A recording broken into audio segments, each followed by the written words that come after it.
Au tout début, quand on a commencé à vraiment travailler sur la partie digitale il y a 7 ans, on n'avait pas énormément de budget, que ce soit en termes de run pour les différents projets internes ou même de budget média. Finalement, il a fallu qu'on trouve le levier le plus abordable possible pour pouvoir se positionner. Donc, ça a été le référencement naturel. Mais c'est quelque chose qu'on a fait depuis le début sur le long terme. Et en fait, aujourd'hui, on en récolte même beaucoup les fruits puisqu'on a vraiment des positions très fortes sur toutes nos requêtes stratégiques.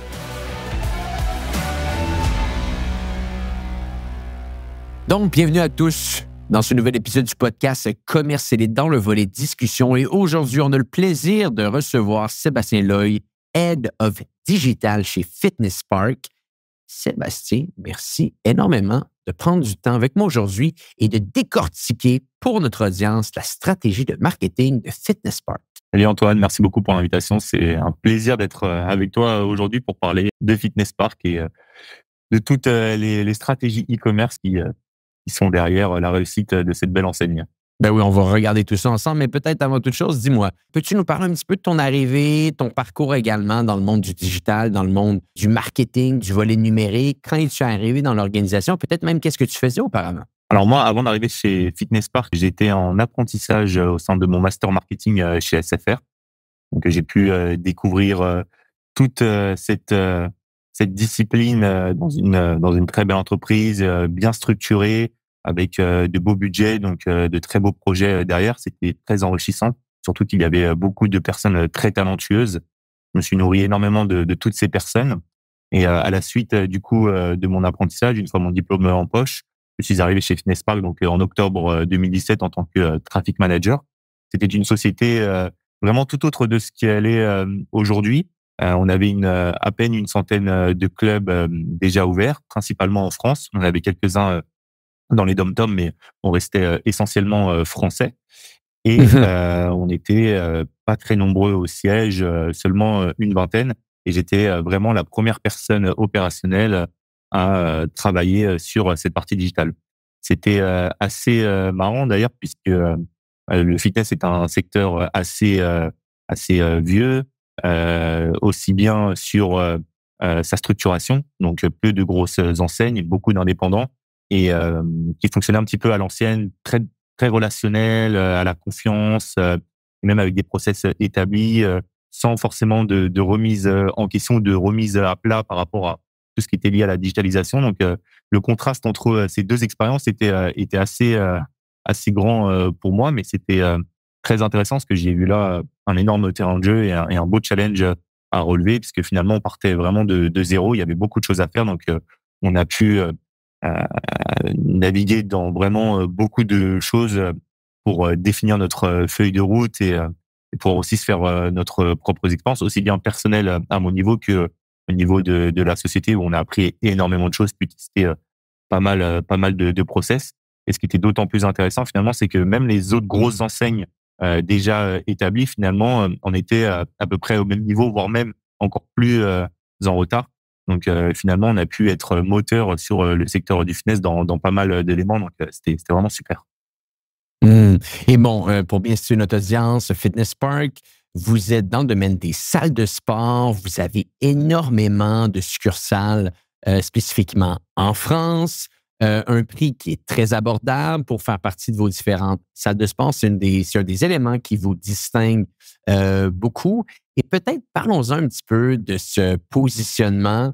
À quel point d'avoir une approche comme vous avez chez Fitness Park, sens-tu que ça vous distingue et ça vous donne un avantage comparativement à vos compétiteurs? Est-ce que c'est une des raisons spécifiques, ce volet de prix très abordable qui fait en sorte que vous êtes que vous avez autant de succès avec Fitness Park? Totalement. Alors juste pour resituer un petit peu le secteur du fitness, il faut savoir que dans toutes les études marketing que l'on fait depuis plusieurs années, le critère numéro 1, c'est l'emplacement. Donc finalement, c'est vraiment le choix numéro 1 pour nos adhérents. L'objectif pour eux, c'est d'être le plus proche possible de leur salle de sport. Mais dans une zone avec plusieurs enseignes, effectivement, notre positionnement a été vraiment un élément de différenciation et de succès, tout simplement parce que pour un prix accessible, du même ordre que nos concurrents, on a mis à disposition de nos adhérents des équipements qui finalement n'étaient pas accessibles au grand public auparavant et plutôt réservés au monde du sport professionnel. Donc ça a été une véritable force. Et dans cette logique-là, on continue d'innover pour proposer toujours le meilleur matériel à nos adhérents. On itère à chaque fois, à chaque nouvelle ouverture de club pour faire en sorte que celui-ci soit de plus en plus beau, de plus en plus équipé pour permettre à tous de pouvoir pratiquer leur discipline. Et ce qui est d'autant plus intéressant, c'est que essentiellement à la base, on était sur du fitness, mais on s'ouvre de plus en plus à d'autres disciplines comme le MMA avec notre concept de Fight Park, les cours de HIIT avec le concept Burning Park, qui sont vraiment des produits propres à Fitness Park, parce qu'on développe également tout ça chez nous en interne, donc on peut les retrouver que chez Fitness Park. Ou bien encore, par exemple, récemment, le powerlifting où on met en place des zones dédiées pour les pratiquants au sein de nos clubs. Donc, c'est une de nos forces d'être toujours moteur pour proposer le meilleur à nos adhérents avec un prix toujours accessible. Et bien évidemment, ce qu'on a fait, c'est de pouvoir aussi proposer plusieurs formules. Donc, la première qui est accessible, qui te permet d'accéder à tous les clubs de l'ensemble du réseau et de pouvoir venir autant de fois que tu veux à n'importe quel moment dans les heures d'ouverture du club pour pouvoir t'entraîner, mais aussi des formules à plus haute valeur ajoutée. On va rajouter plusieurs options dedans pour que tu puisses avoir un entraînement le plus complet possible. Intéressant. Et bon, peut-être, j'aimerais parler un petit peu avec toi du volet que tu as utilisé, le terme plutôt que tu as utilisé, le volet géographique. C'est-à-dire, les gens prennent des décisions si notre salle de sport est à quelques minutes à pied de chez nous, si elle est face à notre maison, etc. Donc, ça pousse une organisation comme la vôtre à avoir des réflexions très intentionnelles sur son marketing. C'est-à-dire qu'on ne peut pas simplement partir et lancer des campagnes visant l'entièreté de la France avec aucune vision claire de ce que notre client veut. On doit avoir un marketing très ciblé, très orienté, très local. Comment ça se dessine chez vous? Comment vous êtes capable d'avoir du succès? Parce que j'aimerais qu'on aborde ce point qui n'a pas tellement été abordé sur le podcast jusqu'à maintenant. Oui, c'est une très bonne analyse et une très bonne question. C'est vrai que aujourd'hui, on a beau être digitalisé à 100%, dans le sens où je peux souscrire un abonnement Fitness Park de bout en bout, sans contact physique avec l'enseigne, au même titre que les télécoms, par exemple. Mais la complexité en fait de ce modèle, c'est que on doit avoir un emplacement physique accessible puisque le service en fait se consomme en venant dans nos clubs.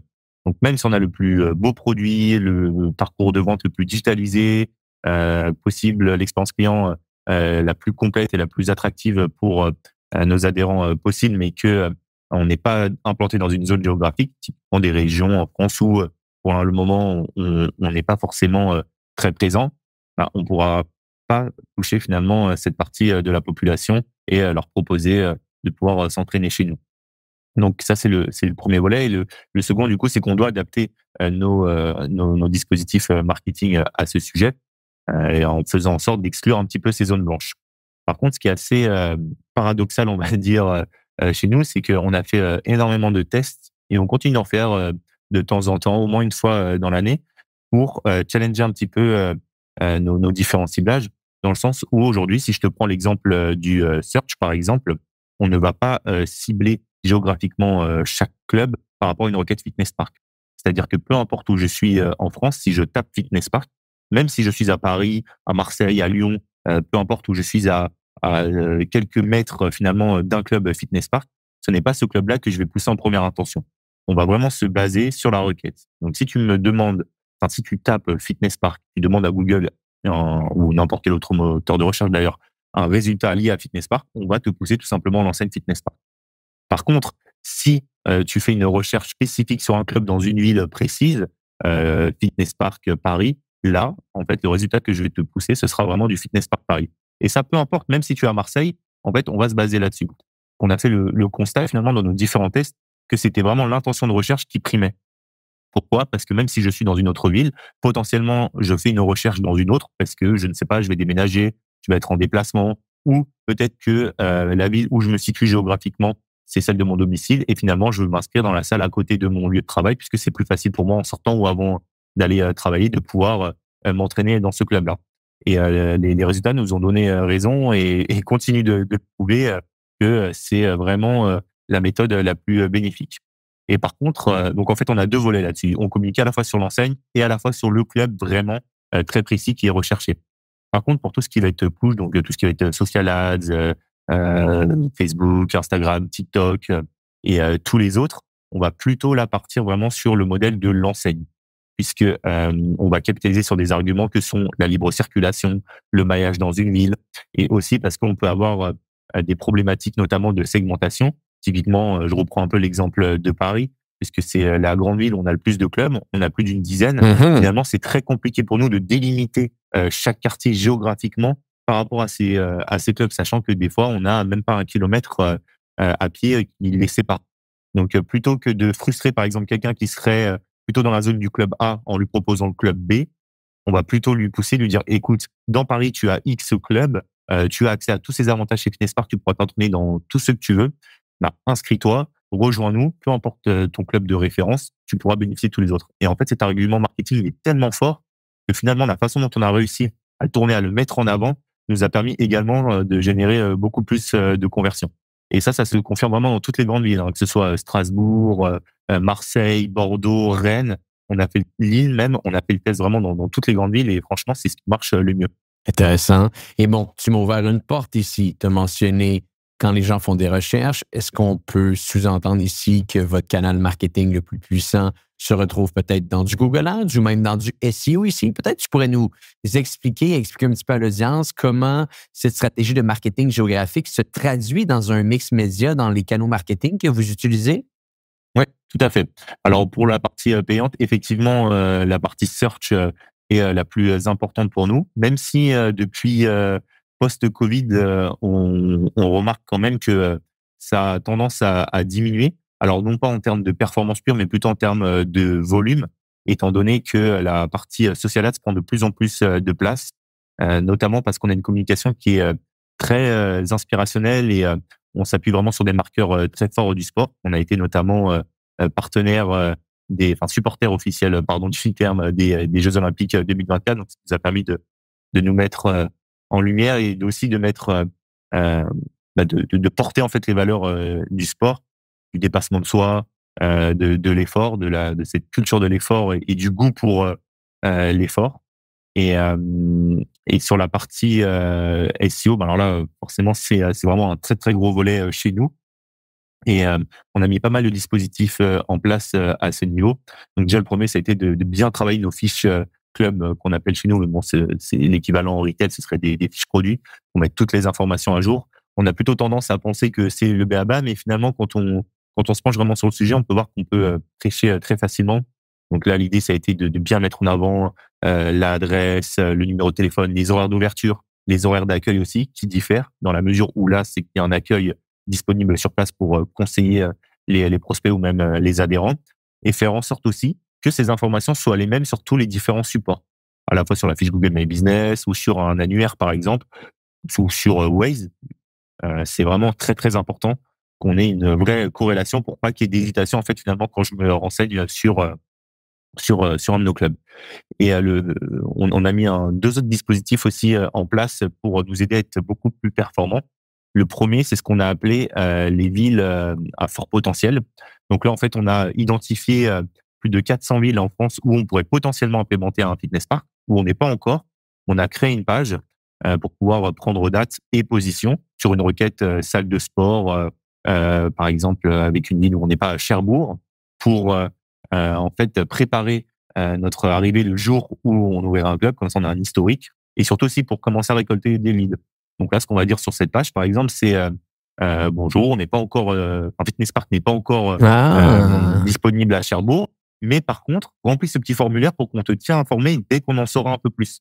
Et en fait, ça nous permet justement de pouvoir tester aussi l'appétence du marché. Typiquement, si un jour on a un local, enfin deux locaux qui sont disponibles sur lesquels on peut se positionner entre Cherbourg et une autre ville, bah, on va pouvoir aussi, pour se décider, regarder un petit peu s'il n'y a pas une appétence beaucoup plus forte dans l'autre ville que Cherbourg. Et si c'est le cas, bah, on va peut-être se dire, ah bah, d'un point de vue business, il y a peut-être plus d'intérêt d'aller d'abord dans cette autre ville que à Cherbourg.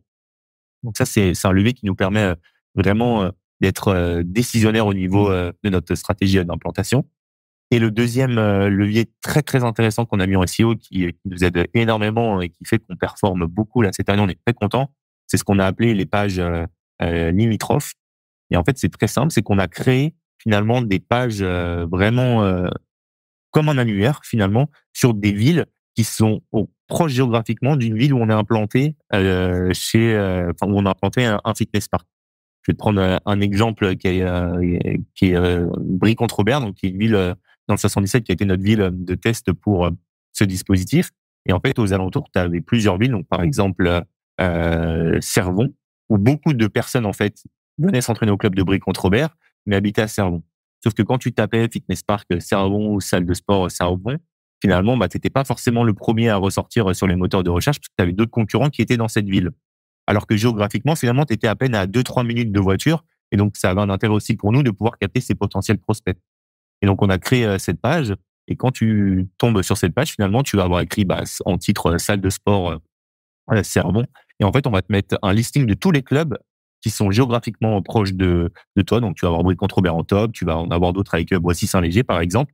Et à chaque fois, on va te mettre la distance entre Cervon et ce club-là pour aussi que tu puisses te rendre compte que finalement, juste à côté, tu vas avoir la possibilité de t'entraîner chez nous.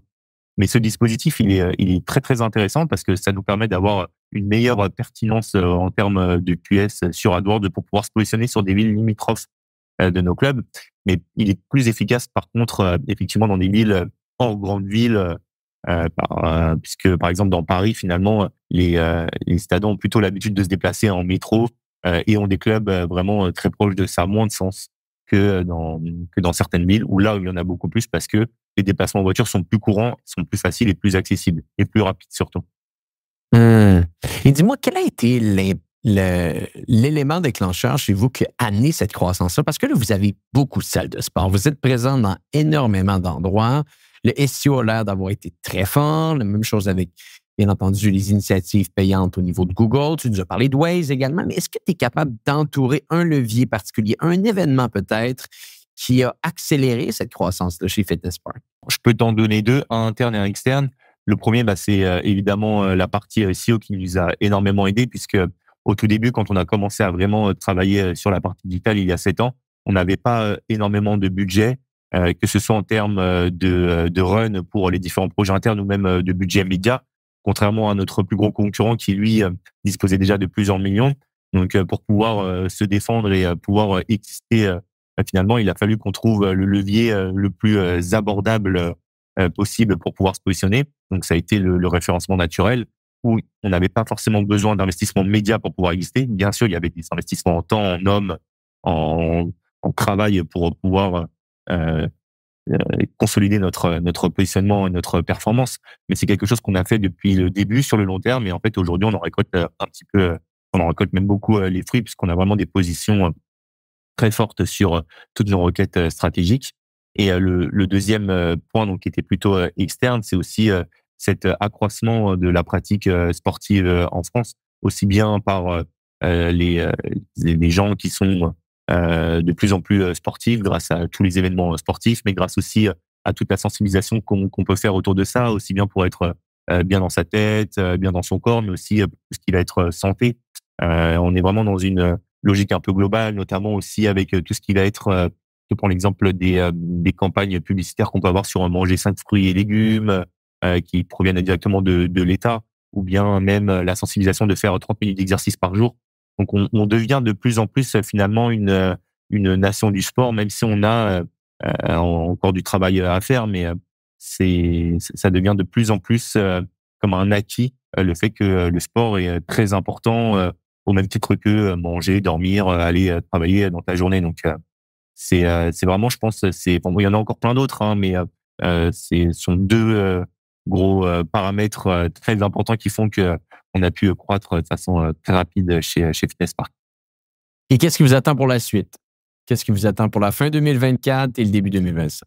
Alors on a pas mal de projets. Alors si on part un petit peu de la partie média, on est en train de travailler sur notre refonte du site pour faire en sorte justement d'être encore plus performant sur énormément de critères, aussi bien sur je me répète beaucoup, mais sur la partie référencement naturel que sur la performance du site en lui-même, pour faire en sorte qu'on soit encore plus performant du coup sur la partie search, travailler aussi toute cette partie média créa pour donner encore plus envie aux gens à la fois de faire du sport, mais de le faire chez nous. Et ensuite, divers projets comme l'application, par exemple, qui est en discussion chez nous. Et de façon globale, le gros enjeu, c'est de pouvoir ouvrir de plus en plus de clubs, mailler le territoire, faire en sorte que Fitness Park soit vraiment présent partout, que ce soit accessible à tous nos adhérents, aussi bien en France qu'à l'étranger. Intéressant. Bon, on va vous suivre de près. Et le meilleur endroit pour vous rejoindre, dis-moi, Sébastien, si on va en savoir un petit peu plus sur vos clubs ou même pour discuter avec toi, meilleur endroit pour vous rejoindre? Moi, c'est fitnesspark.fr. Ouais. Fantastique. On mettra un lien dans les notes de l'épisode. On invite les gens à aller visiter une de vos succursales. Sébastien, je te remercie énormément. C'est la première fois sur le podcast qu'on a quelqu'un qui nous parle de marketing très géolocalisé, géographique. Donc, c'est très intéressant de t'entendre sur le sujet. J'imagine et je suis convaincu que les gens qui ont des lieux physiques avec leur boutique en ligne vont bénéficier beaucoup de tes idées, de votre approche axée sur le SEO ici. Donc, je te remercie. Et pour les gens qui nous écoutent, eh bien, on se dit à bientôt pour un prochain épisode du podcast Commercialite.